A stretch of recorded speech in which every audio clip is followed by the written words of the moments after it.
ओम शांति। 9 जुलाई 2026 के ईश्वरीय महावाक्य। पहले सुनते हैं मुरली के मुख्य पॉइंट्स। बाबा ने कहा, अब देह के सब धर्म त्यागो, मामेकम याद करो। इसको ही कहा जाता है जीते जी मरना। तुम बच्चों को खुशी होनी चाहिए कि हमको वृक्षपति बाप पढ़ा रहे हैं। जो जास्ती याद करेंगे उन पर बृहस्पति की दशा रहेगी। याद से ही कट निकलेगी और खुशी भी रहेगी। फिर बाबा ने कहा, हर एक अपनी अवस्था को देखे कि अगर हम इस समय शरीर छोड़ दें तो किस गति को पाएंगे। धर्मराज का मोचरा न खाएं, बेइज्जती भी न हो। अब ऐसा पुरुषार्थ करना है। जो पुरुषार्थ नहीं करेंगे, धमचक्र मचाएंगे, वह अपना ही पद भ्रष्ट करेंगे। मोचरा खाने वाले इतना ऊंच पद नहीं पा सकेंगे। लास्ट में बाबा ने कहा, बच्चे अपना कल्याण चाहते हो तो अपने पास नोटबुक रखो, अपना चार्ट नोट करो, चेक करो हमने सारे दिन में कितना समय बाप को याद किया। इसमें अपनी ही उन्नति है। अब सुनते हैं महावाक्यों को विस्तार से। मुरली का सार। मीठे बच्चे, वृक्षपति बाप ने तुम बच्चों पर बृहस्पति की दशा बिठाई है। अभी तुम अविनाशी सुख की दुनिया में जा रहे हो। प्रश्न, अविनाशी बृहस्पति की दशा किन बच्चों पर बैठती, उनकी निशानी क्या होगी? उत्तर, जो बच्चे जीते जी देह के सब संबंधों को त्याग अपने को आत्मा निश्चय करते, ऐसे निश्चय आत्मिक बुद्धि वाले बच्चों पर बृहस्पति की दशा बैठती है। उनके ही सुख का गायन है कि अतीन्द्रिय सुख गोप गोपियों से पूछो, उनकी खुशी कभी भी गुम नहीं हो सकती। गीत। ओम नमो शिवाय। ओम शांति। बच्चों ने बाप की महिमा सुनी। आज के दिन को कहा ही जाता है वृक्षपति डे, जिसको मिलाकर कहा है बृहस्पति। इनको ही गुरुवार भी कहा जाता है। न सिर्फ गुरुवार परंतु सतगुरुवार बंगाल में बहुत मानते हैं। गाया जाता है मनुष्य सृष्टि का बीज रूप, इसलिए वृक्षपति कहते हैं। बीज ठहरा तो पति भी ठहरा। वृक्ष के बीज को बाप भी कहेंगे, उनसे वृक्ष उत्पन्न होता है। यह है मनुष्य सृष्टि रूपी झाड़, इनका बीज ऊपर में है। तुम जानते हो हम बच्चों पर अब अविनाशी वृक्षपति की दशा है, क्योंकि अविनाशी स्वराज्य मिल रहा है।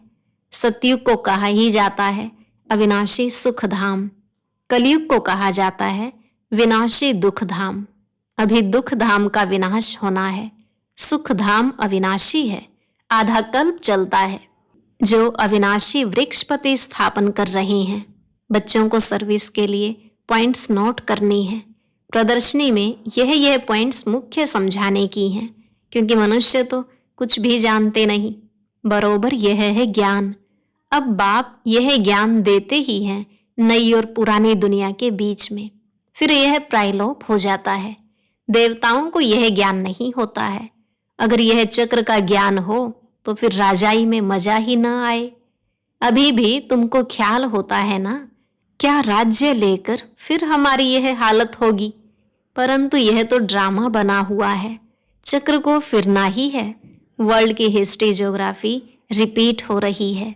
कैसे रिपीट हो रही है यह तुम बच्चे जानते हो। यह है मनुष्य सृष्टि। तुम्हारी बुद्धि में मूल वतन का झाड़ भी है। सेक्शन सबका अलग अलग है। यह बातें कोई की बुद्धि में कभी नहीं होंगी। कोई शास्त्रों में तो यह लिखी हुई नहीं है। हम आत्मा असुल शांति धाम की रहवासी हैं, अविनाशी हैं, कब विनाश को नहीं पाते।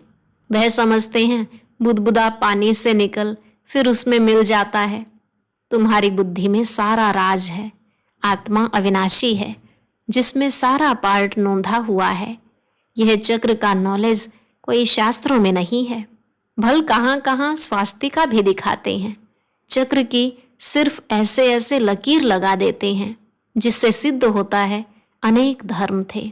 बाप ने समझाया है मुख्य धर्म और शास्त्र हैं 4। सतयुग त्रेता में तो कोई धर्म स्थापन होता नहीं, न वहां कोई धर्म शास्त्र होता है। यह सब द्वापर से शुरू होते हैं। फिर देखो कितनी वृद्धि होती है। अच्छा, गीता कब सुनाई गई? बाप कहते हैं, मैं कल्प के संगम युगे ही आता हूं। उन्होंने फिर कल्प अक्षर निकाल सिर्फ संगम युगे युगे लिख दिया है। वास्तव में संगम युगे और कोई धर्म स्थापन नहीं करते हैं। ऐसे नहीं कि त्रेता के अंत, द्वापर के आदि के संगम पर इस्लामी धर्म स्थापन हुआ। नहीं, कहेंगे द्वापर में स्थापन हुआ। यह संगम का सुहावना समय है, जिसको कुंभ कहते हैं। कुंभ संगम को कहा जाता है। यह है आत्माएं और परमात्मा के मिलन का संगम। यह रूहानी मेला संगम पर ही होता है। उन्होंने पानी की गंगा का नाम बाला कर दिया है। ज्ञान सागर पतित पावन को जानते ही नहीं। उसने कैसे पतित दुनिया को पावन बनाया, कोई शास्त्रों में है नहीं। अब तुम बच्चों को बाप कहते हैं, मामेकम याद करो, देह के सब धर्म त्यागो। किसको कहते हैं? आत्माओं को। इसको कहा जाता है जीते जी मरना। मनुष्य शरीर छोड़ते हैं तो देह के सब संबंध छूट जाते हैं। बाप कहते हैं, जो भी देह के संबंध हैं वह सब छोड़ अपने को आत्मा निश्चय करो। निश्चय आत्मिक बुद्धि बनो। जितना जास्ती याद करेंगे तो बृहस्पति की दशा होगी। जांच करो, हम शिव बाबा को कितना याद करते हैं। याद से ही कट निकलती जाएगी और तुमको खुशी होगी। तुम महसूस कर सकते हो हम आत्मा कितना बाप को याद करते हैं। अगर कम याद करेंगे तो कट भी कम निकलेगी, खुशी भी कम रहेगी, पद भी कम पाएंगे। आत्मा ही सतो रजो तमो बनती है। इस समय का ही गायन है गोप गोपियों के अतीन्द्रिय सुख का। और कुछ भी याद नहीं पड़ता है सिवाय बाप के, तभी खुशी का पारा चढ़ेगा। हमारे ऊपर बृहस्पति की दशा अथवा सतगुरु की दशा है। फिर कभी खुशी गुम हो जाती है तो कहते हैं बृहस्पति की दशा बदल राहु की बैठी है। कोई बहुत साहूकार होते हैं, कोई सट्टा लगाया, यह देवाला निकला। भारत में ही जब ग्रहण लगता है तो कहते हैं दे दान तो छूटे ग्रहण। तुम्हारा देवी देवता धर्म भी 16 कला संपूर्ण था, उनको ग्रहण लगा हुआ है। राहु की दशा बैठती है, इसलिए देवताओं के आगे जाकर गाते हैं, आप सर्वगुण संपन्न, हम पापी कपटी हैं। अभी तुम समझते हो, राहु का ग्रहण लगने से सब काले बन गए हैं। चंद्रमा की पिछाड़ी में लकीर जाकर रहती है। बाप भी समझाते हैं, तुम देवी देवताओं के भी चित्र हैं। गीता ही आदि सनातन देवी देवता धर्म का शास्त्र है, परंतु यह अपने धर्म को नहीं जानते हैं। रिलीजियस हेड्स भी कॉन्फ्रेंस करते हैं। तुम वहां भी समझा सकते हो, ईश्वर सर्वव्यापी तो है नहीं, वह तो बेहद का बाप है। बच्चों को आकर वर्षा देते हैं, साधु संत आदि को तो वर्षा मिलता नहीं, तो मानेंगे कैसे? तुम बच्चों को ही वर्षा मिलता है। मुख्य बात है ही यह सिद्ध करने की कि ईश्वर सर्वव्यापी नहीं है। शिव जयंती होती है, शिव जयंती कहो अथवा रुद्र जयंती कहो।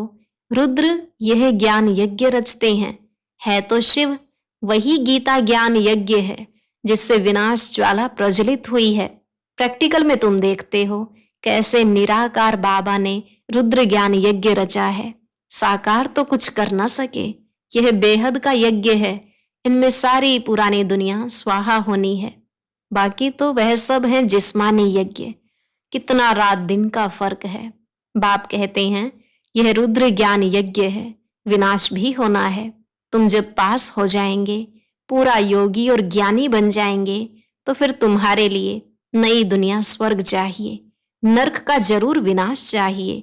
राजस्व अश्वमेध अक्षर भी ठीक है, घोड़े को स्वाहा करते हैं। वास्तव में है तुम्हारा यह रथ। एक दक्ष प्रजापति का भी यज्ञ रचते हैं, उनकी भी कहानी है। अब तुम बच्चों को कितनी खुशी होनी चाहिए। हमको वृक्षपति बाप पढ़ा रहे हैं। हमारे ऊपर अब बृहस्पति की दशा है, हमारी अवस्था बहुत अच्छी है। फिर चलते चलते लिखते हैं, बाबा हम तो मूंझ गए हैं। पहले हम बहुत खुशी में थे, अब पता नहीं क्या हुआ है। यहाँ आकर बाप का बनना बड़ी यात्रा है। वहां तीर्थ यात्राओं पर जाते हैं तो कितने पैसे खर्च करते हैं। अब यहाँ तो दान करने की बात नहीं, इनमें कुछ भी पैसा खर्च नहीं करना है।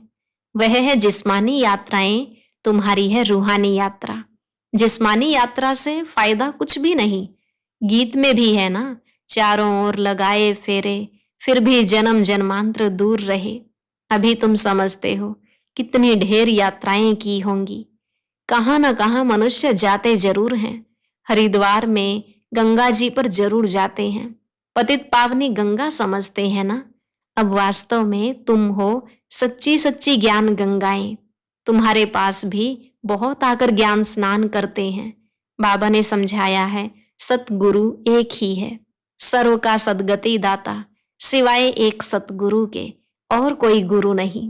बाप कहते हैं, मैं तुमको कल्प कल्प संगम युग पर आकर सदगति दे पुजारी से पूज्य बनाता हूं। फिर तुम पुजारी बन दुखी बन जाते हो। यह भी अभी पता पड़ा है। बरोबर हमारा आधा कल्प राज्य चलता है, फिर द्वापर में हम सो देवी देवता वाम मार्ग में चले जाएंगे। जब रावण राज्य शुरू होता है तब से ही वाम मार्ग शुरू होता है। उनकी भी निशानियां हैं। जगन्नाथ के मंदिर में जाओ तो अंदर काली मूर्ति है, बाहर में देवताओं के गंदे चित्र हैं। उस समय अपने को भी थोड़ी ही समझ में आता था कि क्या है।